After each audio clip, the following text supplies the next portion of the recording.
வணக்கங்க. இன்னைக்கு நான் காஞ்சிபுரம் இட்லி எப்படி பண்ணுறது அப்படிங்கிறத சொல்லித்தர போகிறேன். வாங்க வீடியோக்குள்ளே போகலாம்.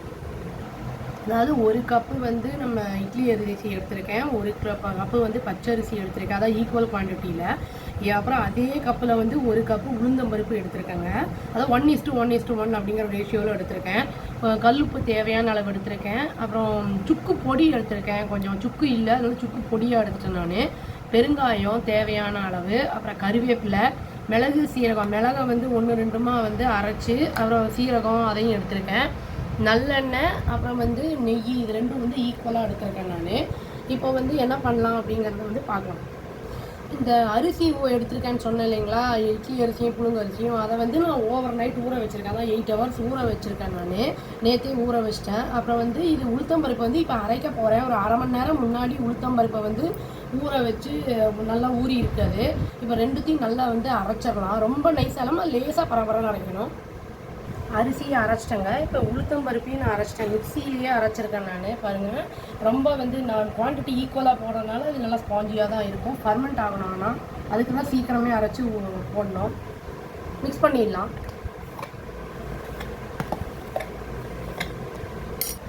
இப்போ ரெண்டுத்தையும் மிக்ஸ் பண்ணிட்டாங்க, அரிசி உளுந்தையும். நீங்கள் மில்லட்டை கூட வச்சு உளுந்தோட இதை மாதிரி ட்ரை பண்ணலாம், நல்லாயிருக்கும் டேஸ்ட்டு.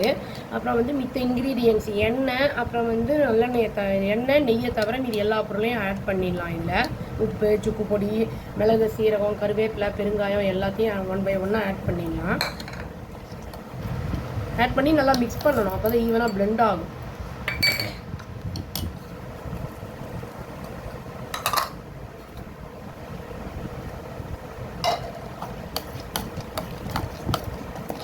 இது நான் வந்து காலையில் நான் இதை அரைச்சிருக்கேங்க. இது ஈவினிங் ராத்திரிக்கு வந்து செய்யறதுக்கு, அதாவது 7-8 மணிக்காக செய்யறதுக்கு க்ளோஸ் டு 8 to 10 hours அதை வந்து அப்படியே வச்சுருக்கணும். அது அப்படியே பொங்கி வரும், ஃபர்மெண்ட் ஆகிடும், நல்லா அப்போ தான் ஸ்பாஞ்சியாக இருக்கும் அது.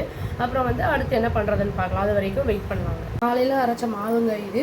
ஒரு 10 மணி நேரம் ஆகிடுச்சு. நல்லா வந்து நல்லா ஃபர்மெண்ட் ஆகி நல்லா வந்து பொங்கி வந்திருக்கு மேலே. அது குவான்டிட்டி ஜாஸ்தியாக இருக்குது பாருங்கள். இப்போ அது வந்து நல்லெண்ணெயும், அப்புறம் வந்து ரெண்டுமே சின்ன கரண்டியில் ஒவ்வொரு கரண்டி நெய், ஒரு கரண்டி உருக்கி மிக்ஸ் பண்ணி வச்சுருக்கேன்.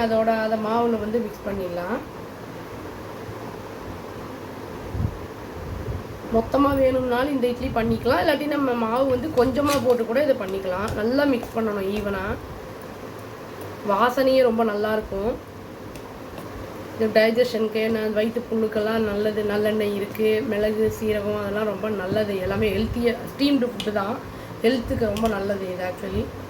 இப்போது இதை வந்து இட்லி தட்டில் வந்து வச்சுட்டு நம்ம எண்ணெயை தடவி, ஒட்டாமல் இருக்கிறதுக்கு எண்ணெயை தடவி இந்த மாவு வந்து ஊற்றி வச்சிடலாங்க.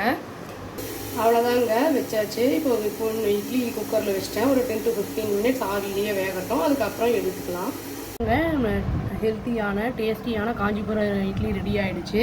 அதுக்கு வந்து நான் இட்லி பொடி வச்சுருக்கேன், தக்காளி சட்னி வச்சுருக்கேன், அப்புறம் வந்து நம்ம தேங்காய் சட்னி கூட வச்சு சாப்பிட்லாம். இட்லி தட்டிலையும் வைக்கலாம், இல்லைனா நம்ம வந்து நம்ம பிளேட்டில் வைக்கலாம். அது வந்து எந்த மாதிரி ஷேப் வேணுமோ நம்ம போட்டு பண்ணிக்கலாம். ட்ரை பண்ணி பார்த்து எப்படி இருக்குன்னு சொல்லுங்கள். Thank you. Please do like, share and subscribe our channel and click the all option and tap the bell icon. Thank you.